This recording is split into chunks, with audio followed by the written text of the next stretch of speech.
Hello everyone and welcome to another video for Crusader Kings 3. And my name is Fusa and yeah, 3 things that could improve your gameplay a little bit. If you own the most counties, you can click on the small candle down here. So it's the culture tab. Your culture part of the Northern Germanic group, and the culture head is you. The ruler of this culture that has the most Norse counties in their realm, 20 counties. And when we have this, we can pick and choose what we should be focusing. And for example, we can use individual, the Jura County Casus Belli, or do we want to go ledgers, or city planning, or bonus. So if we're the culture head, we can pick and choose, but we can't do the cultural or regional ones, but we can pick and choose from these ones. And in this way we can steer our way, what is important for us, and we can postpone the other ones later. Otherwise the AI might pick their own way. And you can also switch culture by, I did get an event, I did study some Saxon book, and I could switch a culture to theirs. So it's not really impossible to switch culture, it's really doable. And I think that's a really nice feature that if you give it enough energy can be really nice to pull off. Let me know what you think about this one. Second thing that I wanted to teach you in this video is you know, conquer a county. And you see this blue tile did just lighten up when we clicked it. And if we go for the duchy, we would get all of it. But if you click on county, did you know you can change which land piece you want to take? So if you want to switch the raid target, you can do it. Like here is the objective. We will take out Bergslagen, but they have a lot of stuff. So instead of just as we usually do it, we just press county and the computer is giving us this land piece. We can just click county and change our objective, and we can choose by ourselves which land piece we want to do the war over. For example, this can be in handy if you go to war over some holy sites. And for example, you get this land piece instead of this land piece for the holy sites. So it's quite in handy to choose which land piece you should do your war over. Don't let something random as the computer decide what you should be doing. Hope it helped. And for my last tip that you might not know about, we had a beautiful big kingdom. We had all of this, pretty much Östergötland, Bergslagen, yeah, pretty much.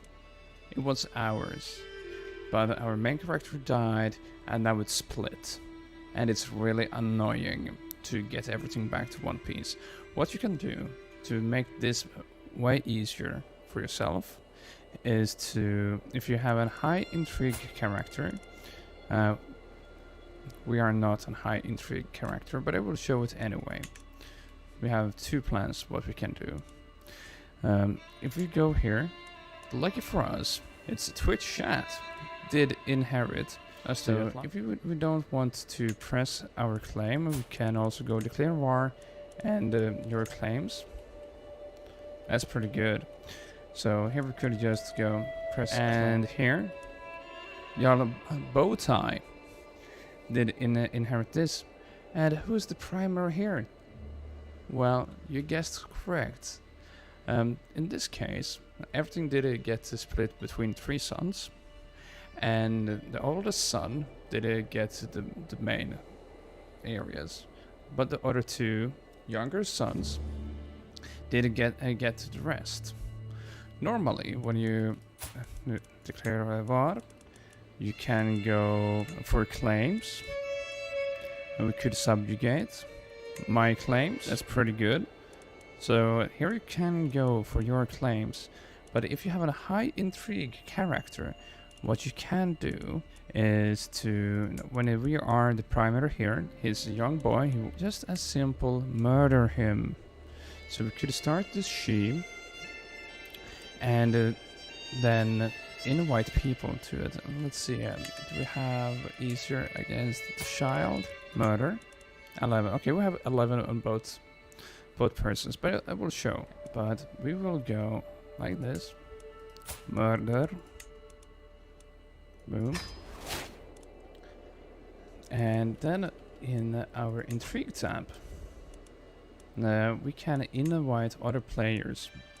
Change the filter, and we will see who we can persuade. Like this guy, we can bribe him.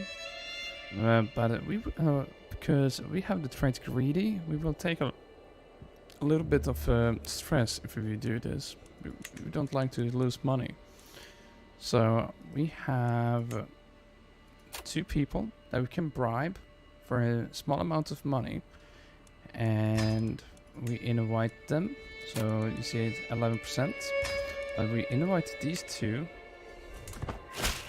and voila, it's 55% chance now. So that's not too bad. So when you are the primary here, just do a murder scheme, and it's better if you have a higher intrigue yourself, and you can use hooks. I have another video about hooks and how they are used. I can link it down in the description, and how that's done.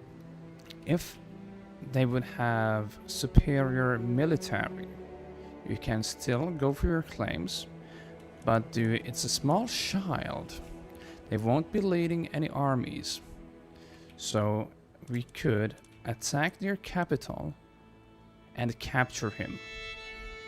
Not ransom, but we could execute him. Sometimes when if they're a little bit more powerful, maybe they have a few extra counties on their own. So you have only, for example, if we only had a claim for this area, but when he dies, we would get these 2 areas. So we do want to go to war with him, but don't release him afterwards. If we kill him instead, we will inherit everything that he has.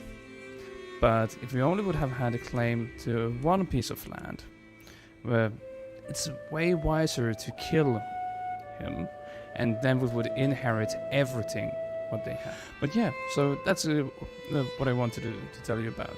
So first, murder schemes. It's really good, and to get hooks or bribe them depending on your economy is a really great way to get them on it. And if you have to go to war, you should definitely execute them. So quite often a war stops when the leader of the enemy faction is captured, and then you will see the war score down here, 100%, and we can decide to execute or release. Let's see if we can get lucky.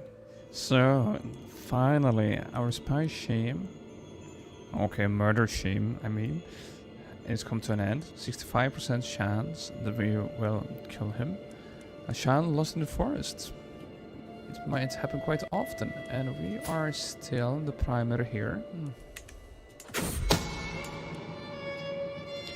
Escaped unharmed, suffice to say, door is now kept under close watch. So yeah, sometimes 65% is not enough, but we could always start again.